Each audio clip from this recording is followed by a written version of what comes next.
Translation and purport by His Divine Grace, Srila A.C. Bhaktivedanta, Swami Srila Prabhupada Ki Jai. Okay. Let me offer glorification to the Supreme Lord Sri Krishna, Sri Chaitanya Mahaprabhu. One who has taken shelter of His lotus feet is the most glorified person. Purport. Prabhu means master. Sri Chaitanya Mahaprabhu is the supreme master of all masters. Therefore, he is called Mahaprabhu. Any person who takes shelter of Sri Krishna Chaitanya Mahaprabhu is most glorified, because by the mercy of Sri Chaitanya Mahaprabhu, he is able to get promotion to the platform of loving service to the Lord, which is transcendental to salvation. Please repeat after me. Let me offer a glorification to the Supreme Lord Sri Chaitanya Mahaprabhu, one who has taken shelter of His lotus feet is the most glorified person. Om Jnana-timirandasya Jnananjana Shalakaya Chakshu Militam Yena Tasmai Shri Gurave Namaha Shri Chaitanya Manobishtam Stapitam Yena Bhutale Swayam Rupagadam Mayam Dadati Swapadantikam Vandeham Shri Guru Shri Utapada Kamalam Shri Gurun Vaishnavamscha Shri Rupam Sagajatam Sagana Raghunatam Vitam Tvam Sadivam Sadvaitam Savadutam Parijana Sahitam Krishna Chaitanya Devam Shri Radha Krishna Padan Sahagana Lalita Shri Vishakam Vitamscha Hey Krishna Karuna Sindhu Dina Bandhu Jagatpate Gopisha Gopika Kanta Radha Kanta Namostate Tapta Kanchana Gaurangi Radhe Vrindavaneshwari Rishabhanu Sutadevi Pranamami Hari Priye Vanchakalpatarubhyascha Kripa Sindhubhyevacha Patitanam Pavanebhyo Vaishnavebhyo Namo Namaha Jai Shri Krishna Chaitanya Prabhu Nityananda Shri Advaita Gadadhara Srivasadi Gaura Bhakta Vrinda Hare Krishna, Krishna Krishna, Hare Hare, Hare Rama, Rama Rama, Hare Hare. Okay. So this is the second verse in this chapter. And Srila Karivaraj Goswami is speaking, let me offer glorification to the Supreme Lord Sri Chaitanya Mahaprabhu. One who has taken shelter of His lotus feet is the most glorified person. So, this principle of glorification is there. There is always a connection between individuals when they associate, and that connection, the science, the specifics of that, has a lot to do with the mood and the consciousness within which the association takes place.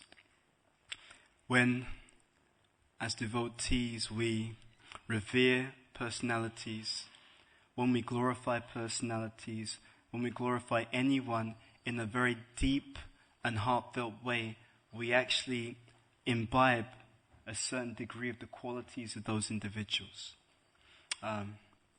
There's in the Vedic cosmology or understanding, when it talks about the chakras, the heart chakra is called the Anahata chakra. And it's said that when one builds a very deep, emphatic, a feeling connection with another being, one also imbibes a certain percentage of the qualities of that particular individual. Right? Glorification is synonymous with appreciation. Our inherent nature is to have this kind of expression. Right? The inherent nature of the living entity in the pure state is to speak in the mood of appreciation and glorification. And that sound vibration, that speech, the mentality, these are all reminiscent of the original nature of the spiritual body. Therefore, in the spiritual world, as Prabhupada would sometimes say, every movement is a dance, every expression is a song. Huh?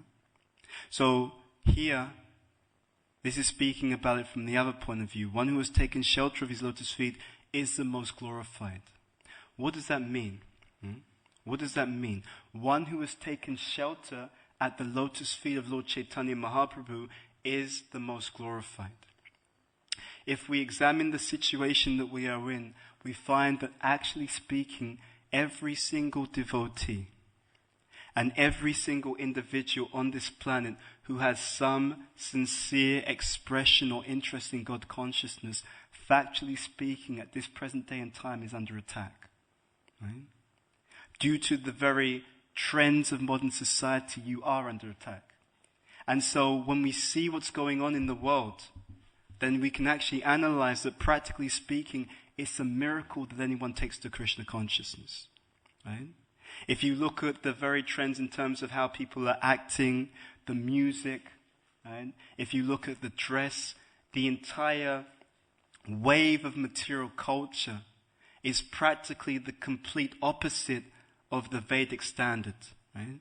I'll give an example. In the Vedic age, the people but the entertainers, they were respected, but they were considered the Shudras. Right? And they were the entertainers. That was specifically the offering they would make to society. They were not the thought leaders. You understand the point? They weren't the people that everyone wanted to be, to model their behavior after. Right? So you would have the Brahminical class, the Kshatriyas, the Vaishyas, the Shudras. In today's day and age, you have the complete opposite. If anyone can sing and dance, they become very famous, and practically millions of people are swayed by their example. You know? One devotee friend of mine, somehow he got into contact with this person who's a celebrity. I won't mention the name, but he is kind of coaching or helping this particular celebrity. And they know one of the Rolling Stones, and they were just talking about the lifestyle. And so in that particular sphere of society, the lifestyle is, people just have illicit sex for fun, drinking, binging, intoxication, so many things. And in that sphere, it's completely normal. It's considered completely normal. Right? So what's happened in our society is that so many things which are the Vedic standard have been turned on their heads. Right? You can imagine Prabhupada coming here and looking around and seeing that this is a complete mess. Right? To be really honest, the basic wave and movement of this society, Western society, is a mess. And you can see how Prabhupada was just thinking how he can salvage something to provide the support for people in this day and age to become Krishna conscious. Right? So in this mess, how is it possible that anyone can become Krishna conscious? By our own efforts, it's actually impossible. Right? But the saving grace is indicated in this verse. Right? One who takes shelter of his lotus feet is most glorified. Factually speaking, God is making this movement work. Right? He is making those arrangements, those adjustments. He is giving the intelligence. He is giving the facility to make this movement work. Otherwise, factually speaking, it is absolutely impossible. Right? So the trick is this specific point, taken shelter. Right? It is the nature of the living entity to always take shelter. Right? This is the constitutional position. Even these hardcore atheists who say that I don't believe in God, but you're taking shelter of your so-called intelligence. You're taking shelter of your mind. You're taking shelter of your speculation. You're taking shelter of some other foolish individual who thinks they know something. Right? The living entity cannot avoid taking shelter. It is simply a question of the caliber of that which is taken shelter of.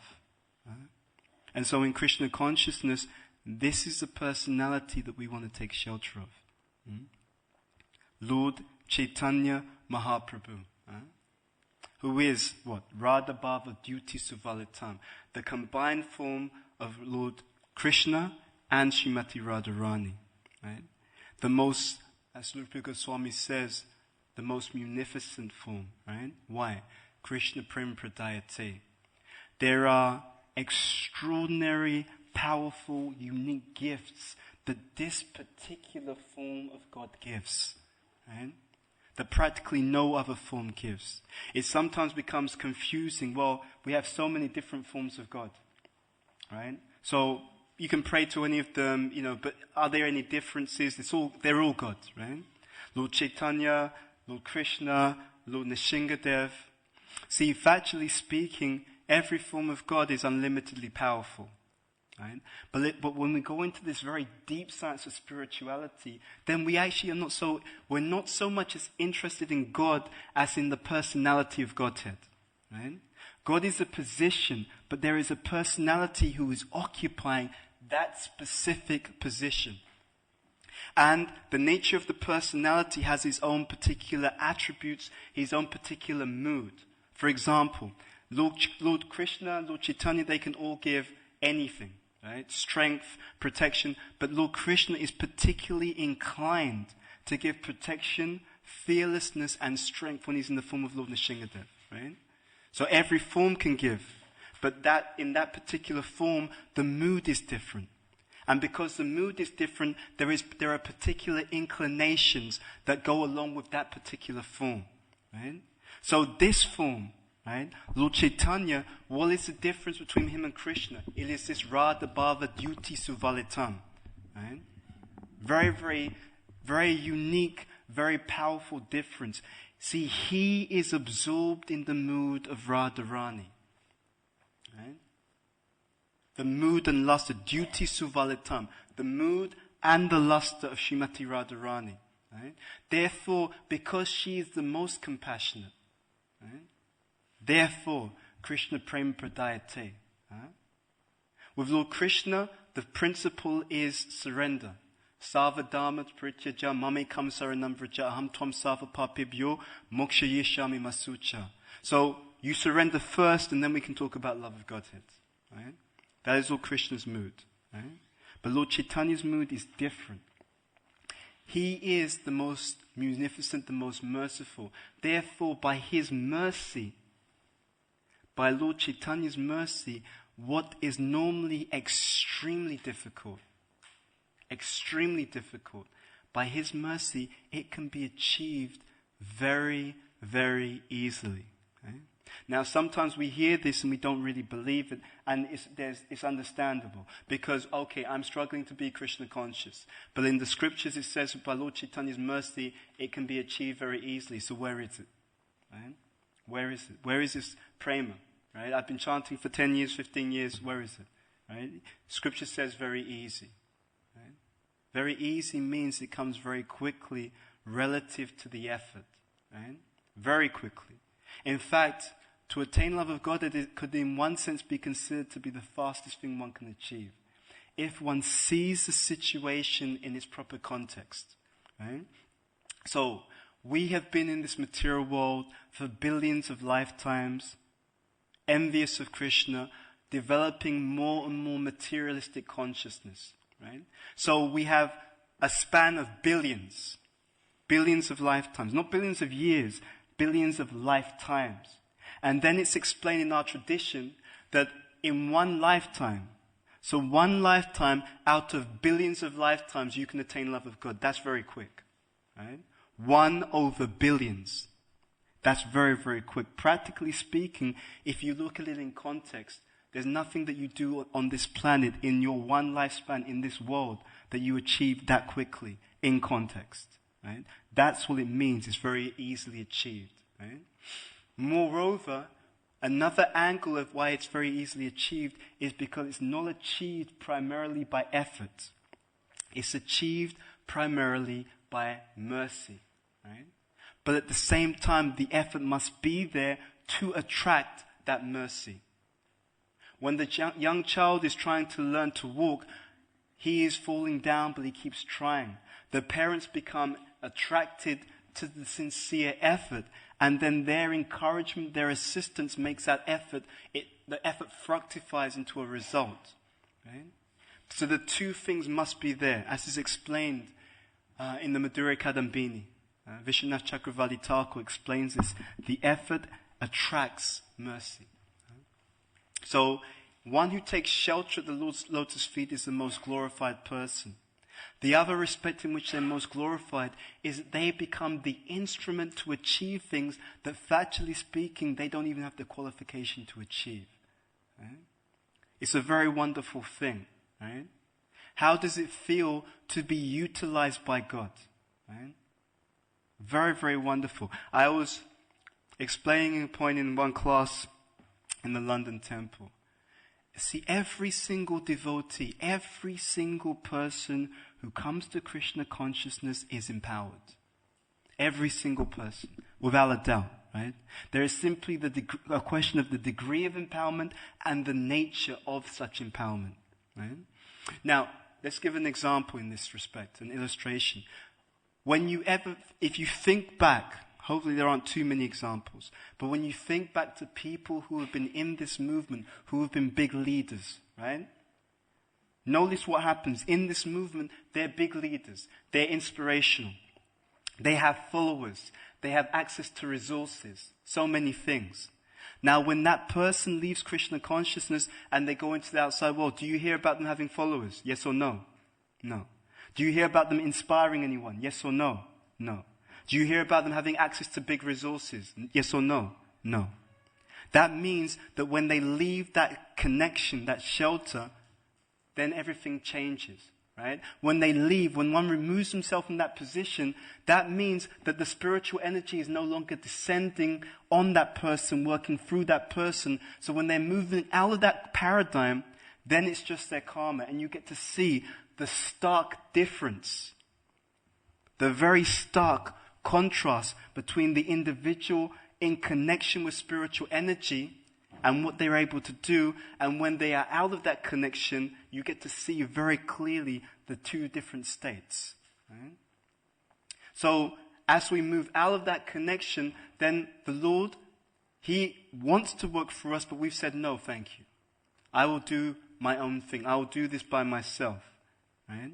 And therefore, all that is remaining is one's material karma. Right? So we should always remember that. Whenever we're thinking the grass is greener on the other side, right? It's very difficult to fully appreciate the difference between what we're experiencing now because of the blessings of Lord Chaitanya, but also that mercy, that Kripa Shakti that is being carried by every single devotee. Right?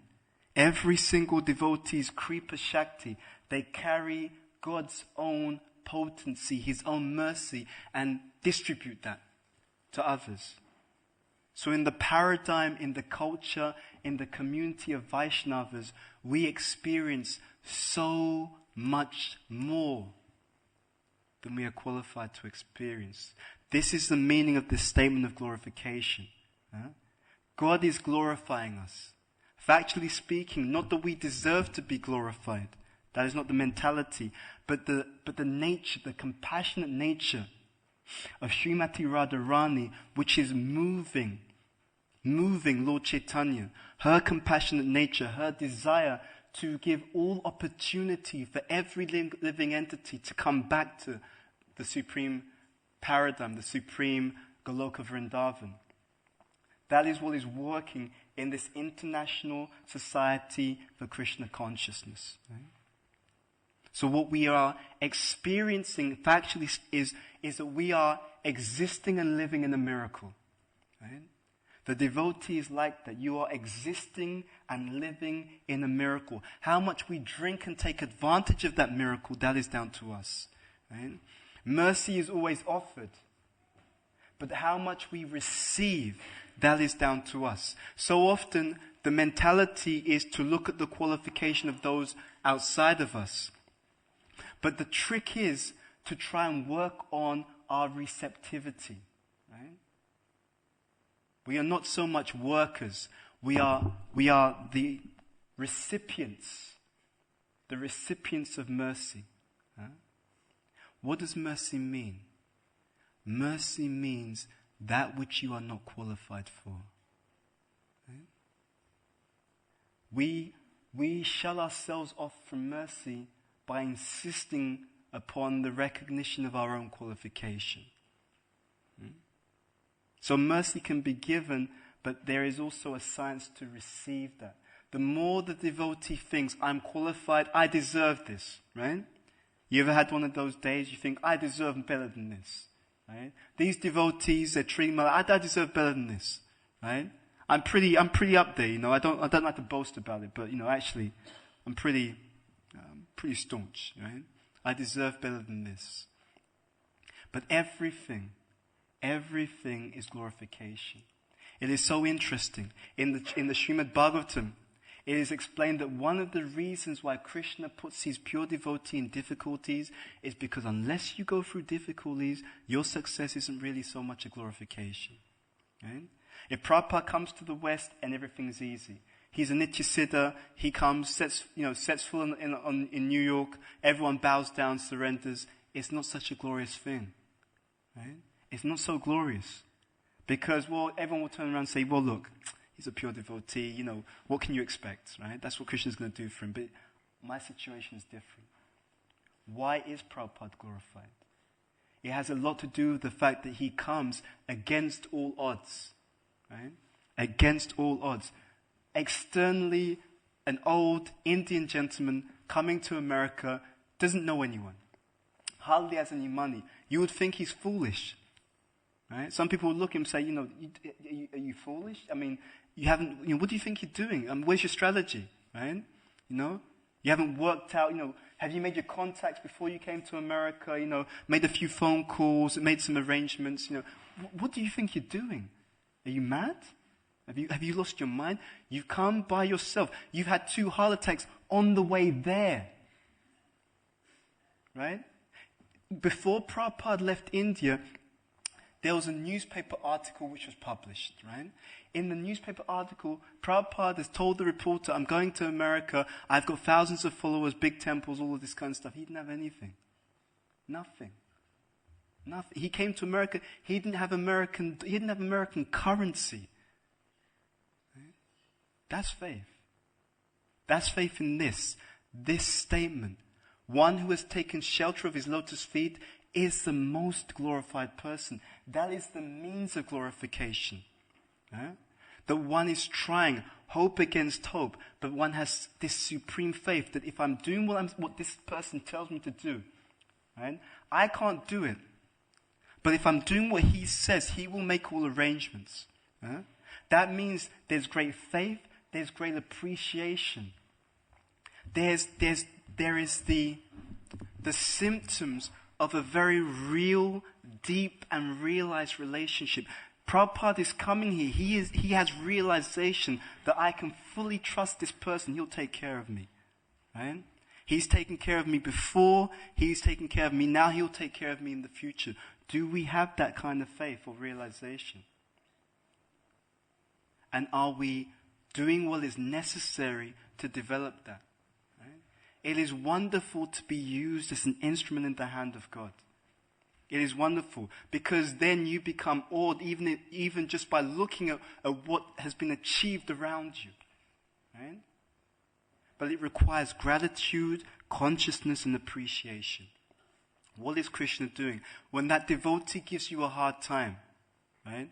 That is Krishna glorifying you. Right? He's giving this opportunity to be humble, tolerant, to burn off certain karma. So we can turn to Krishna. Thank you, Krishna. The devotees are giving me a hard time.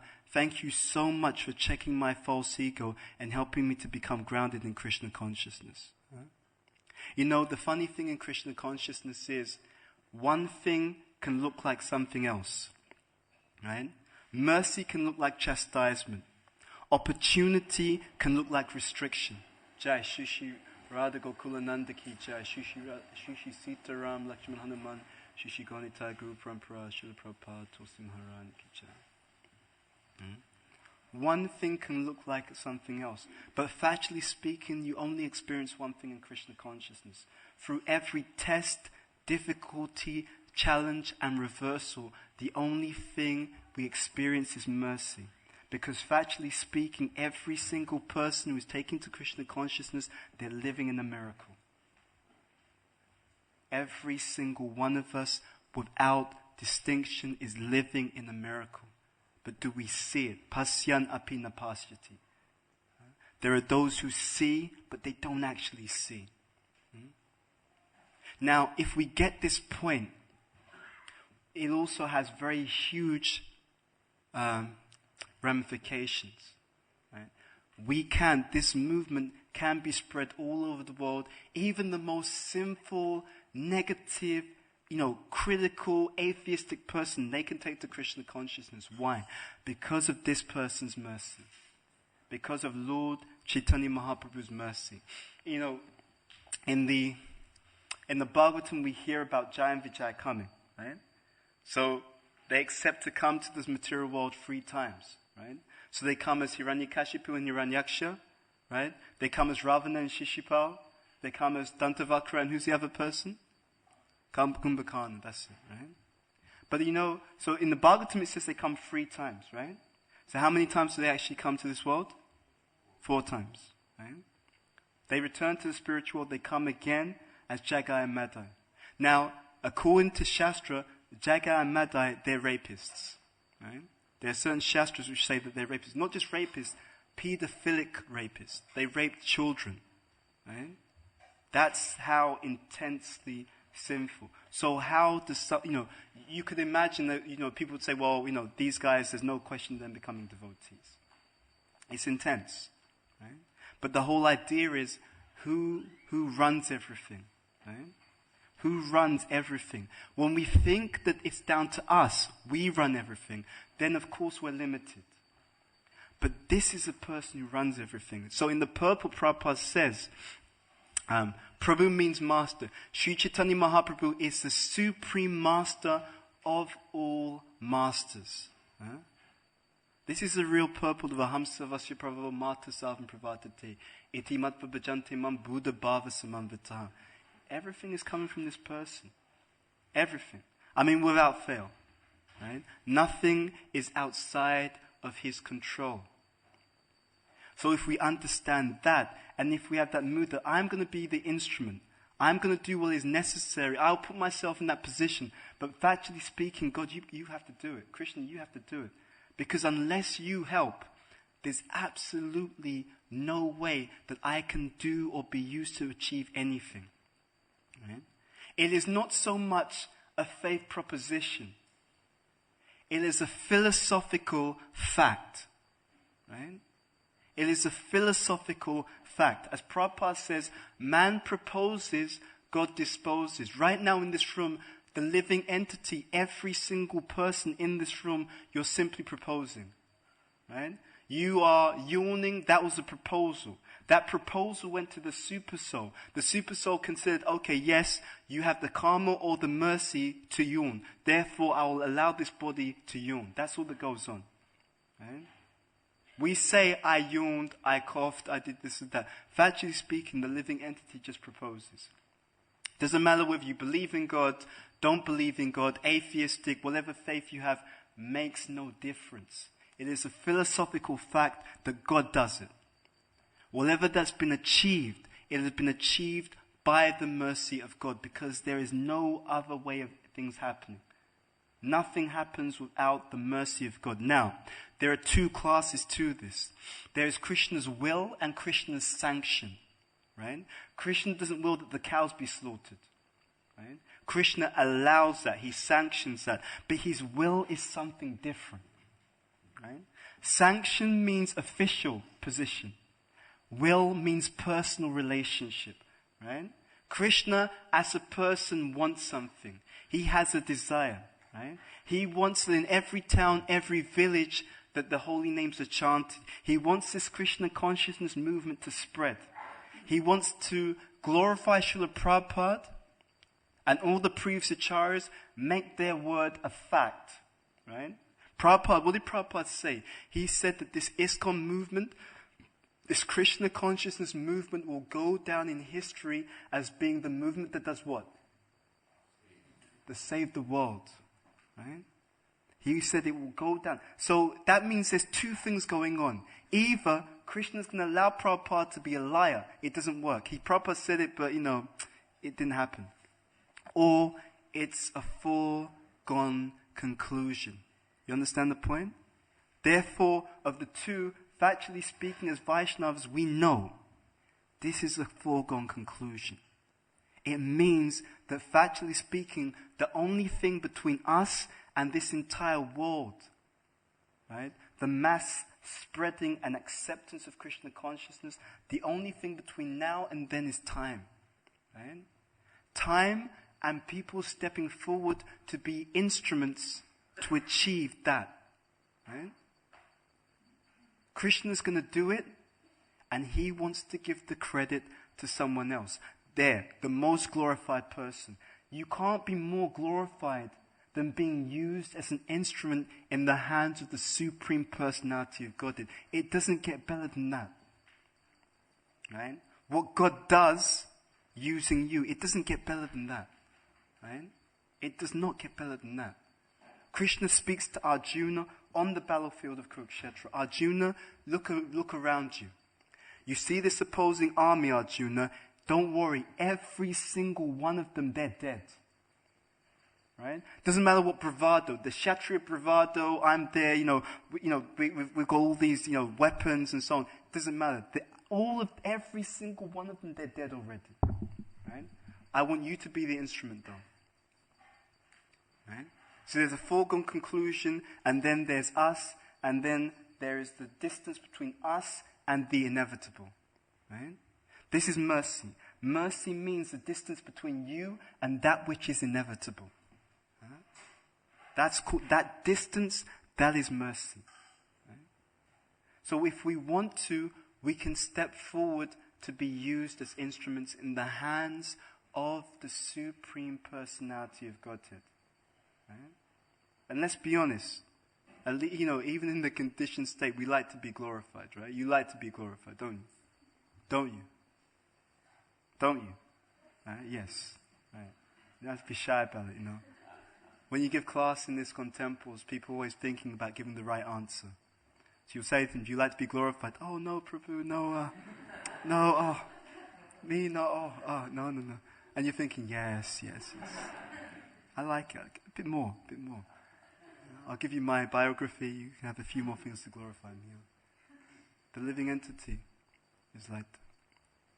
Krishna, Srimati Radharani specifically, she wants to give. Right? Now the other illusion is that people think the world belongs to these movers and shakers. No, it doesn't. Right? The world belongs to the person who loves you. Factually speaking, everything belongs to God. Everything ultimately belongs to God. Therefore, the people who have access ultimately are the Vaishnavas. Right? You're the family. The internal family of the Supreme Personality of Godhead. Everything's working by his arrangement. If we accept the principle, again, mercy, not qualification, not demanding, I deserve this, come on Krishna, speed it up, what's wrong with you? Haven't you seen, did you see the way I danced in the kirtan this morning? Did you notice the devotion in that dancing? I should become a millionaire. You should probably drop some real, wealth on me, Come on. No, not qualification, mercy. You see, you can actually block empowerment. This is a funny thing. God wants to empower. Krishna wants to empower us, but you can hold back. You can say, no, Krishna, it's okay, because I'm pretty, I know you're the Supreme Personality of Godhead, but I'm close to being like an incarnation myself, I've got an incarnation thing happening, so you don't need to worry about me, I'll do it. Right? We're laughing, but it's serious. Prakriti kriyamanani gune kamani savisya ahankara vimudatma kata ham iti manyate. Kata aham iti manyate. Thus he thinks that I am the doer. That's the point. That's the point. We are blocking the mercy. Right? The mercy is being given, but we are blocking the mercy. That's the point. So whenever we don't follow properly, whenever we're critical of Vaishnavas, whenever we're slack, right, then remember that the quality of our spiritual life is based upon, or is based upon that mercy that we are blocking. Right? That mercy that we are blocking. And then what tends to happen is we turn around and say, Krishna, how come you don't help me? Why aren't you helping me? You see how much I'm doing? Why don't you help me? And Krishna's response would be, I'm trying to help you, but you block. You hold back. You keep saying, no, Krishna. No, Krishna, it's okay, I will do it. In this purport, the first sentence Prabhupada says here, Prabhu means master. It's very interesting. Prabhupada in some letters, he said, Prabhu means master. But when people call you Prabhu, it's not that you should think, yes, I am the master. It's not that we should think, yes, I'm the master. They're saying Prabhu. Right? We should think I'm the servant. I'm the servant. It's a very esoteric philosophy that we have. Lord Chaitanya is Krishna in the mood of Srimati Radharani. He's Bhakti Avatar, right? He has come as a devotee. Why did he come as a devotee? Why? Because he understood that the devotee actually, that position of being a devotee is superior to the position of God. Amazing theology, right? Greater than God is his devotee. Right? In Krishna book, Prabhupada says the devotees of the Lord enjoy hundreds of thousands of millions of times more than the Lord himself. Right? And that is the nature of someone who truly loves you. They put you in a position superior to their own. Isn't that amazing? What an advanced deep theology, right? But we don't get it. We don't get the hint. God comes as a devotee, but we want to be God. He comes as a devotee. He's coming to taste something that he could not taste as a supreme personality of Godhead. Right? He wants to know what it's like to be able to serve Krishna. Right? To offer loving devotional service to Krishna. Right? He wants to experience what Srimati Radharani herself experiences in serving Krishna. That's what he's come for. He's got the hint. There's something superior. There's some lacking in my own experience. That's why he's come. That is the factual proof that the position of the devotee is the most exalted position. It does not get better than this. Further point, when Krishna says in the Bhagavad Gita, Mamai vamso jiva loke jiva bhutana sanatana manashishtani indriyani prakritishtani kashati. He's making the point, mama eva amsa. The living entities are my parts and parcels.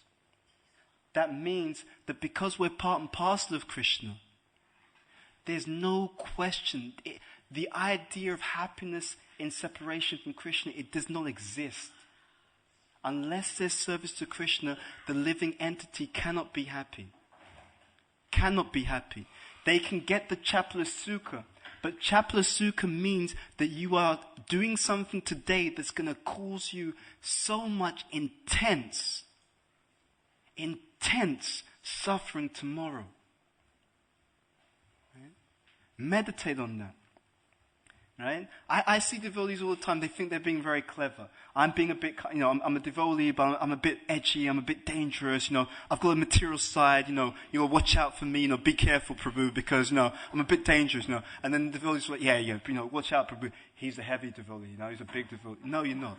It just means you don't understand the philosophy. Right? It just means you just don't understand the philosophy. Be as political as you want. Right?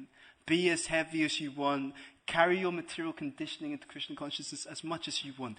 The only people who are going to be affected by your material conditioning are people who have the karma or who Krishna decides, first of all, I'm going to hook the two of you up. Because this person needs to learn something and you've got the mentality that you want to dish some nonsense out. So I'll put the two of you together, right? It's like networking. I'll hook you up, the two of you up. Right? Introduce you. It's an introduction. Yeah. So-and-so, this is so-and-so. Hope you have a good time together. Right? But factually speaking, all that's going to happen is ramifications. So Sumedasha means pure devotional service. That's the point. Sumedasha means the person is intelligent enough to know that the only way I'm going to ever be truly happy is I need to actually take to this process properly. Sincerely. Unmotivated, uninterrupted. That you don't get around it. Yeah? And then when that's done, this this miracle that we live in, it becomes more alive, manifest, conscious. We can see it, right? You can see, factually speaking, my God, that's a miracle, right? I don't understand how this occurred. It must have been Krishna, right? It's a miracle. How is it that this person's come to Krishna consciousness? It's a miracle. It must have been Krishna. How is it that this has happened? This preaching has taken place. It must have been Krishna. Because factually speaking, how can I do it? So many miracles. But do we notice? You see, the science says if we're conscious of what's going on, then it accelerates your appreciation and your experience. Bhakti breeds bhakti. Right? It's like in the outside world. These billionaires, they don't have to work. Right? So what do? They're using their money to do different things because the money, just the interest on that money alone is more than enough than they could ever spend in that lifetime. Right? So the money breeds money. Right? And bhakti breeds bhakti. Right?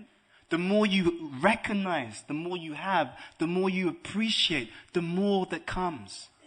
Right? In one sense, you could say that Krishna consciousness is a state of consciousness, it's an attitude. It is a mood of always being able to say, thank you, Krishna. Whatever is happening, good, bad, makes no difference. Thank you, Krishna. Right? Thank you, Krishna. And that accelerates your bhakti, accelerates your devotion, accelerates your spiritual strength. I was in communication with one devotee yesterday evening. So, the more we follow strictly, right? Strict means depth. It doesn't mean that just the external practices. Strict means the external practices with the internal mood, right? The practice and the mood. Krishna consciousness, right? The activity and the mood. The more the activity is followed with depth, the more strictly and deeply, the stronger and more spiritually powerful you become. Right? That's it. Right? When people cut corners all you want. But remember that you are saying to Krishna when you're cutting corners, Krishna, I don't really want to experience you. No problem. That's all you're saying. The only thing that goes on if we don't follow properly is we're cheating ourselves. That's it. Right? Mood and activity. The more that there's depth, then you will come to a point where Krishna, he can just reveal himself. It's nothing for Krishna to do that. Prabhupada wrote a letter to one devotee, and he was talking about the devotee being able to receive reciprocation and guidance from Krishna. The devotee had been practicing Krishna consciousness for 1 year. 1 year. Right? And Prabhupada wrote to him and said that. Right? It's not the time factor. It's not like, okay, when I put 30 years in, then maybe I'll have some reciprocation. No. Krishna can reciprocate day one. Right?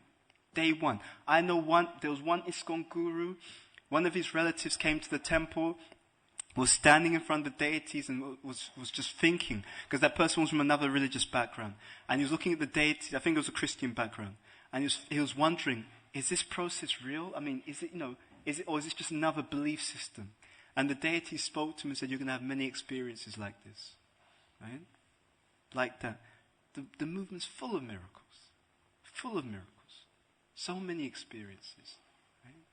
We have to remember that. Right? We have to remember that. It's not a philosophy. It's a living process. You need something, why don't you just go and pray and ask, pray to the previous acharyas, pray to your guru, pray to the deities. Don't think that they won't respond. Right? Because it's alive. That's what it means. Everything in Krishna consciousness is personal and alive. That holy name, that name is alive. Right? The deities, they are alive.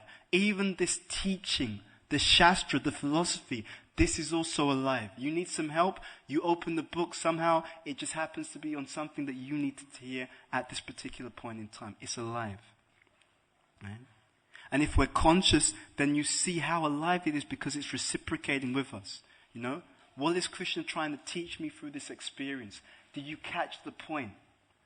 I remember, I'll give an even more recent example. There's one devotee I know. So, to be honest, before different people would express a certain concern about the devotee, I was dull. I didn't pick it up. And it came from one person. Maybe that's the person's issue. So another person told me, maybe that's the person's issue. Another person. And it just keeps coming, many different people. Prabhu, with respect, this particular person needs to understand this and this. And I call it. I remember hearing, there was a seminar, Higher Connection, Satyananda Maharaj, how to contact the super soul. He said, if you think Krishna's trying to tell you something and you're not sure, he says, don't act.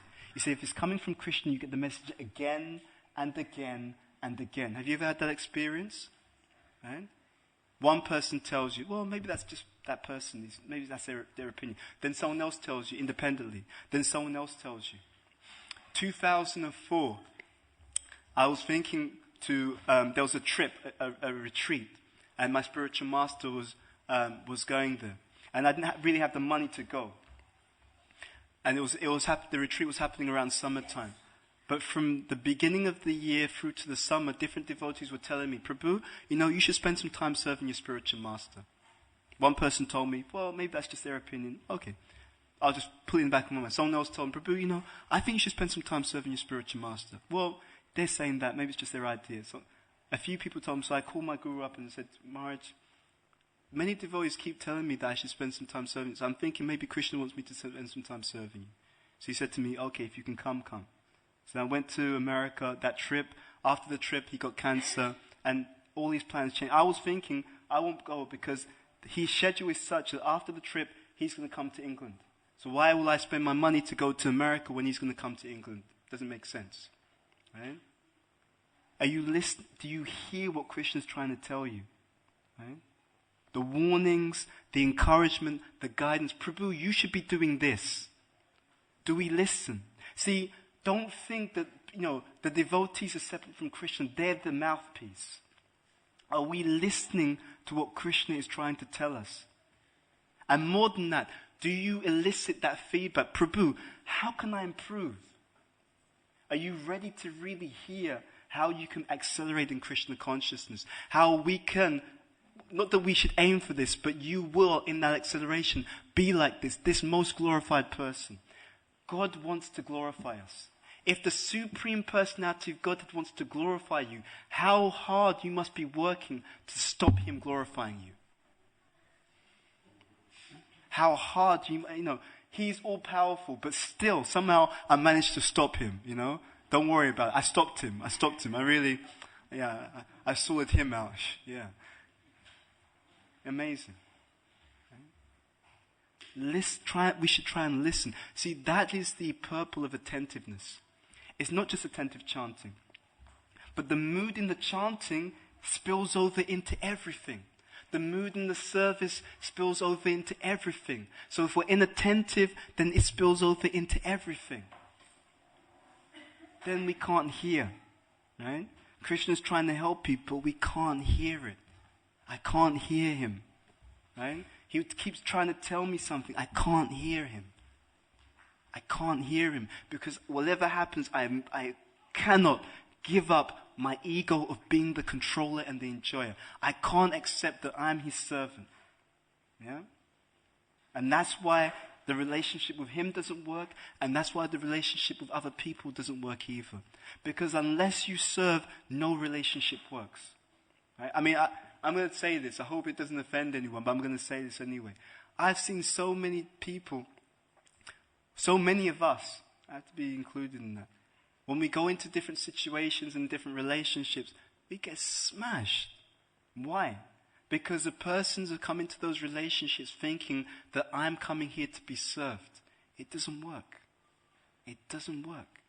It's an eternal principle. It's the very nature of relationships. Relationships only work by service. Right? Don't be fooled by the media and the TV, the idea that, there's some person who was exploiting other people and they go away with it. No, it means that you just saw the snippet. That was a scene, it wasn't the movie. You understand? In the movie, it never works. The person always suffers. Right? Nothing works without service. Nothing. And to the extent that the service is pure, to that extent it works. You understand the point? So when the service is a hoituki apratiyata, unmotivated and uninterrupted, then it works perfectly. Right? And that is called Krishna consciousness. Right? When the service is completely without selfish motive, then it works. Yayatma suprasiditi, so interesting. Right? That service has to be unmotivated and interrupted. Why? Yayatma suprasiditi. In order to completely satisfy who? You. Right? You. You're satisfied by the uninterrupted, unmotivated service. In this world where people have such a negative idea of religion, why do I don't believe in God, why does God make me do this, make me do that? No, religion's for you. You understand the point? Religion's for you. Krishna's having a great time. Goloka Vrindavan, gopis, looking good, cowherd boys, picnics, the whole ship, he's having a great time. Religion is for us. Right? The more we serve purely, the more satisfied we will actually be. That's it. It's the law. You can't change it. It is the very fundamental nature of reality. It doesn't change. Right? It does not change. It doesn't matter who they are, what background they're from, how much money they have or don't have. It does not change. The only thing that works in this world is service. That's it. So if we don't serve, we will always be unhappy. And we will try and do all kinds of stupid things to try and patch up the fact that underlying it all, we're miserable. Because we absolutely refuse to serve. Right? That's all that's going on. Right? Whatever it is, I just don't want to serve God. I'll do anything but that one thing. Right? Even though He wants to serve us and factually speaking is serving us 24 hours a day, 7 days a week. You are being served. Right? That's why the devotee and the devotional mood must always be one of gratitude. Because from the moment you appeared on this planet, God was serving you. Krishna was serving you. Right? The air you breathe down to the people you associate, the intelligence, every particular facility you were given, that came from God. Right? It came from the supreme personality of Godhead. Prabhupada said that all that Krishna wants is that you acknowledge Him. That's all. Right? Just how painful that is. Someone is doing everything for you, but whatever happens, I don't acknowledge you. Anyone else, no problem. But you, no. Anyone else is, I'll acknowledge everyone else, but not you. Not you. Right? Just how painful that can be. Right? It's worse than hating someone, because if you hate someone, at least you acknowledge them. Isn't it? You hate someone, at least that you have some feeling about the person. So Krishna consciousness, Prabhupada said, means that all that Krishna wants is that you acknowledge Him. That's all. And He wants to glorify you. He wants to glorify you. I'll say one last thing on this and then we'll stop, because I don't want to go over the time. We're supposed to stop at 1:45, right? That's correct? Yeah.